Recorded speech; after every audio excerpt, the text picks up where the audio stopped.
चौकीदार समाज में जन्मे उन सभी संतों महापुरुषों को नमन एवं वंदन करते हैं जिन्होंने चौकीदार समाज को उनका हक अधिकार दिलाने के लिए अपना सब कुछ त्याग समर्पण किया। उन महान भावों का अभिवादन करते हुए इस कार्यक्रम की अध्यक्षता कर रहे बस्ती जिले के जिलाध्यक्ष माननीय सुरेंद्र प्रसाद जोदन जी, कन्हैया लाल भैया, तारकनाथ जी, दुबोलिया थाने से, समस्त थानों से अध्यक्षगण, कार्यकर्ता भाइयों एवं बहनों, साथियों, मीटिंग करना बहुत अच्छी बात है। जिस तरीके से बस्ती जिले में मीटिंग हो रही है, हम देख रहे हैं आजमगढ़ में, सहारनपुर में, अन्य जिलों में भी इसी तरीके से हमारे भाई जो है अपना हक अधिकार पाने के लिए एकत्रित हो रहे हैं। सच कहा आप लोगों ने कि मंजिल दूर नहीं है, आदमी ठान लेता है तो कुछ भी असंभव नहीं है। और हम तो अपना अधिकार मांग रहे हैं, किसी से भीख नहीं मांग रहे हैं। मांगने से भीख मिलती है, अधिकार नहीं मिलता। हमें अपना हमारा अधिकार चाहिए। आज़ादी के 75 सालों में देश में, पूरे प्रदेश में जितने भी प्रदेश हैं, किसी भी प्रदेश में इतना कम वेतन चौकीदारों को नहीं दिया जा रहा है। हम 1861 के चौकीदार हैं। इसके बाद PRD विभाग बना, होमगार्ड विभाग बना, जिसको जो है वेतन हम लोगों का 2-3 गुना मिलता है। फिर भी हम लोग इतना दिन रात 24 घंटा काम करते हैं। हम सरकारी कर्मचारी हैं, कोई प्राइवेट उसमें नहीं आते हैं।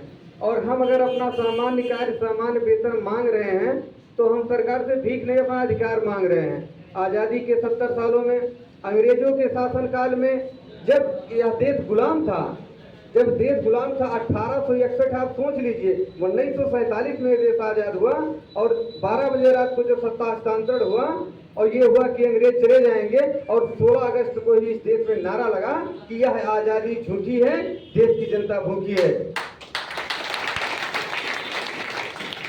क्योंकि साथियों, लोगों को पता चल गया, जब अंग्रेज थे इसी देश में कुछ विदेशी आकर के शिक्षा से वंचित कर दिए थे। हमारे मूल निवासी बहुजन समाज के लोगों को शिक्षा का अधिकार नहीं था। अंग्रेजों ने 8 अक्टूबर 1813 को सामान्य शिक्षा नीति ला करके सबको पढ़ने लिखने का अधिकार दिया। हमारे महापुरुष पढ़े और अपनी आज़ादी की लड़ाई लड़े। हमारे पुरखे जिस हालात में जिंदा रहे, अंग्रेजों ने जो है ना जाने कितनी प्रथाएं तोड़ दी। और जब 26 जनवरी 1950 को भारतीय संविधान लागू होता है इस देश में, तो हमको क्या होता है कि बहुमत की प्रणाली होगी, प्रजासत्ता का दिन आएगा और जनता की मर्जी के खिलाफ सरकार बनाने व कानून चलाने पर दूसरी सरकार चुनने का अधिकार जनता को दिया गया।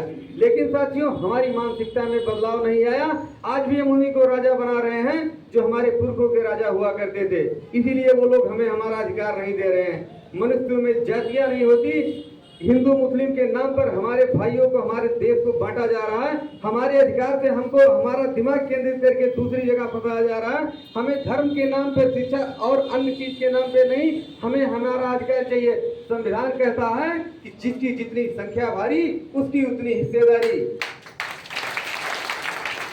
अंग्रेजों के शासनकाल में 1831 में अंग्रेजों ने भारत में, पूरे देश में, गांव-गांव, घर-घर जा करके लोगों ने जाति आधारित गिनती किया था। तो जो लोग पढ़े थे और जो नहीं पढ़े थे उनका भी नाम लिखा गया। अनुसूचित जाति 15%, अनुसूचित जनजाति 7.5%, 22.5% रिजर्वेशन 26 सितंबर 1932 को पूना पैक्ट के माध्यम से मिला है साथियों।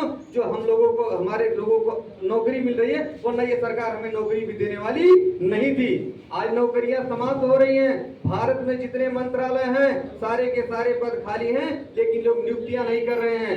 गरीब से गरीब आदमी, नमक रोटी खाने वाला सरकार को टैक्स देता है। 27,32,00,000 करोड़ रुपया नमक रोटी खाने वाला सरकार को टैक्स देता है। महंगाई 100 गुना बढ़ गई है, लेकिन चौकीदारों का वेतन आज भी उतना है जिसमें उसके बच्चों की पढ़ाई नहीं हो सकती, माँ बाप की दवाई नहीं हो सकती, उसकी मतलब कोई भी किसी भी हाल में जिंदा रहने के काबिल नहीं है। इस बात को ऐसा नहीं है सरकार नहीं जान रही है, सरकार जानबूझ करके हमें बेवकूफ बना रही है।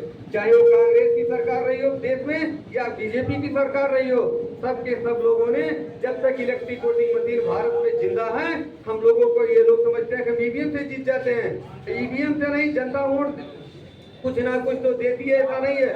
और अगर आप लोगों ने हमें इसी साल 25 में चुनाव होने वाला है, 26 में चुनाव होने वाला है, 25 लगने वाला है, 26-27 में चुनाव होना, अगर चुनाव के पहले 2025 के पहले हमारा वेतन नहीं बढ़ा तो हम रेल रोको आंदोलन करना चाहते हैं। हम रोड जाम करेंगे, अर्थव्यवस्था गिर जाएगी, सरकार गिर जाएगी इनकी। इसलिए कान खोलकर सुन लो, ये 100-200 लोगों की बात नहीं है, 1 लाख ग्राम प्रहरी तैयार है। आप लोगों के साथ सहयोग की आवश्यकता है। साथियों, इसी आशा और विश्वास के साथ हम आपसे आह्वान करते हैं कि लखनऊ चलने की तैयारी करें। जय हिंद, जय भारत।